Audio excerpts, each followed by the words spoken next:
Elf is a 2003 American Christmas comedy film directed by Jon Favreau and written by David Berenbaum. It stars Will Ferrell as Buddy the Elf. Almost 20 years later, this Christmas classic is a regular watch in my house every holiday season. This might be the opportunity to find out who you really are. Bye, buddy. Hope you find your dad. Thanks, Mr. Narwhal. The costumes for Elf were designed by Laura Jean Shannon, a longtime collaborator of director Jon Favreau, likely best known for her work on Iron Man. She has become the de facto superhero costume designer on Black Lightning, Titans, and Doom Patrol, and the highly anticipated Stargirl for DC Comics and Warner Brothers, as well as serving as the supersuit designer for the smash hit The Boys. Many of the costumes in Elf are contemporary. This includes those worn by Walter Hobbs, his family, the staff at Greenway Publishing, the mailroom employees, and the citizens in Central Park. But the costumes that garnered the most attention are those worn by the elves and Santa at the North Pole. These costumes take inspiration from the character costumes in the 1964 Rankin-Bass production of Rudolph the Red-Nosed Reindeer. Laura Jean Shannon said in an interview with Phil Christmassy, "In our effort to create our own Christmas classic, it was important to make sure that we had our own distinct stylistic voice while still evoking the warm, wonderful, nostalgic feelings that come from childhood memories of stories held dear at Christmas time." The color palette and the design elements were expanded on in Elf. In the original stop-motion film, the male elves wore blue with pink tights, and the female elves wore pink with ballet pink tights and red hat sashes. The one exception was the head elf, who wore the same green and yellow color palette as Buddy the Elf and Papa Elf. In the Elf film, we see several combinations: red with red, blue, green, or yellow tights, blue with blue tights, and other combinations of brick red, burnt orange, gold, and green. Jovi is the only one that dresses in pink. The colors pop against the monochromatic gray background of the set, which also took inspiration from Rudolph. The silhouette of the elf costumes, however, is nearly identical to the cutaway coats and tights on the male elves, coat dresses with circle skirts on the female elves, and pointy hats. In the movie, all the female elves wear petticoats with ribbon trim peeking just below the hemline. About midway through the Elf production, there was an issue with legal where it was discovered that they didn't have permission from Rankin-Bass to replicate the costumes as depicted in the original Rudolph movie. According to Shannon, they had to rebuild 70 suits in Vancouver after the first round of suits were made in New York. In the end, Shannon said that Jon Favreau was kind of glad that it happened because he preferred the new elf design. While you might think that it was a challenge to dress actor Will Ferrell in an elf costume, given that he stands at nearly 6'3", Shannon said that it was more of a challenge to make sure nothing seemed off-putting or in bad taste. She said, "After all, I had to dress a grown man in tights and a cutaway coat. Needless to say, we did have a fair amount of fittings to be sure we struck the right balance between absurd and adorable." And to keep it family-friendly, Shannon said in an interview with the Lasting Looks podcast that they had to have an undergarment fitting. They had to wrangle what was inside the tights. To give the appearance of Buddy being a human in an elf world, they used forced perspective over CGI. To achieve this, Shannon said every single adult elf had a child elf version of that costume. So for instance, if the back of the elf was showing, it would be a kid, while if the elf was facing Buddy, it would be the adult.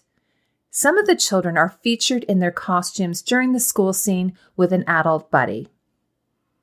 Other duplicates were needed as well. For instance, Will Ferrell required a stunt performer for the scenes with Santa, where he's hanging on the back of the sleigh. Ferrell himself had to wear a harness hidden under his tights. The elves' costumes at the North Pole were made from boiled wool or felted wool. This process shrinks the fabric and results in a dense felted fabric that resists fraying.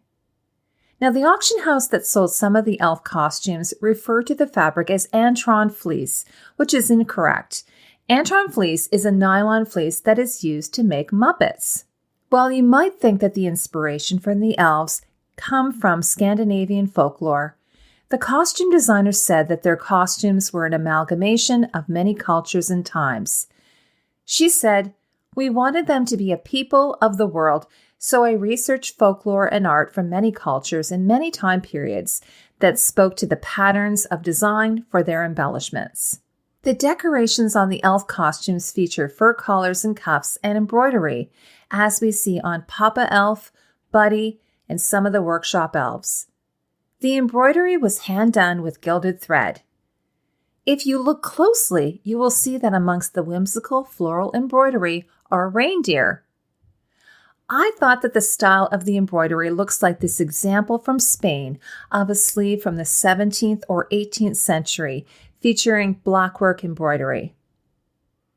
Now, others like Ming Ming have white fur pom-poms, while others have Santa-style fur trim on the collar and front panel of their jackets. I also saw that some of the jackets, like Ming Ming, appear to be decorated with Swarovski crystals in a snowflake pattern. Jovi's red tights, for instance, also feature this little sparkle detail. Many of the hats, including Buddy's, take inspiration from the original Rudolph movie with a pleated silk ribbon band and a feather, and then others are trimmed with cord or white fur. The first round of elf costumes, including Buddy's costume, was handcrafted and embroidered in New York by Corelli Costumes. To keep with the old-timey feel of the North Pole, Shannon said we had the costumes constructed with period seam lines and hook and eye closures. One artist created all of the buckles for the elves. Shannon said, "We had quite an army of craftspeople in both New York and Vancouver, lending their amazing skills to bring the vision to life. It was very fun and exciting." There was one example, however, when the design team and the technicians got their wires crossed. Instead of having belt loops on the elf coats and dresses, the team used hidden hook and loop tape, or Velcro, to hold the belts in place. Normally, the rough side or the male side of the Velcro tape is sewn on face up, while the Velcro tape that attaches to the costumes is the soft side or the female side. This is especially important when using wool because the male Velcro will stick and pull on the wool. Shannon said there was just one issue, and that the folks making the elf jackets and the folks making the belts both sewed on the female soft side, so it did not stick. That meant a lot of seam ripping to replace all the pieces on the jackets with male Velcro. Some of the elf costumes, including Buddy's hero costume, went up for auction by Prop Store and sold this summer. Now, while the estimate for Buddy's costume was 20,000 to 30,000 pounds, it sold to a private collector for nearly $300,000 US. The auction Buddy costume included a fully lined cutaway tunic, hat, tights, belt, and curled-toed shoes.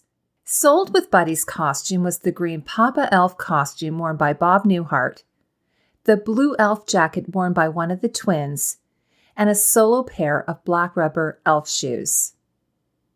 Walter Hobbs' brown suit worn when he takes Buddy to work was also included in the auction.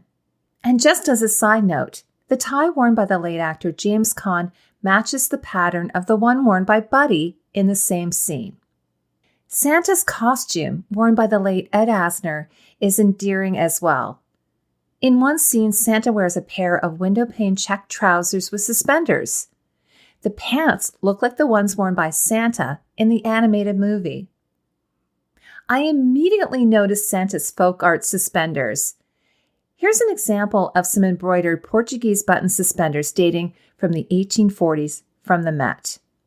Shannon said, "I knew I wanted to prominently feature it because it embodied that old-time folksy feeling. We sourced out those fun, oversized wooden buttons and some good felted red fabric to back the ribbon, and the suspenders were born." That is, after dyeing down the ribbon to give the ribbon some age and depth, she said, and coupled with a red union suit and trousers. The ribbon Shannon's team used is like this Edelweiss flower and heart jacquard trim that I found on Etsy. Santa actually has 2 suits, a dark red suit that he wears at the beginning of the movie, and a bright red suit, the one that he tells Walter was made by Mrs. Claus. The curly nature of the collar and trim on Santa's coats leads me to think that it's this long-haired sheep wool, like this example of Icelandic sheepskin.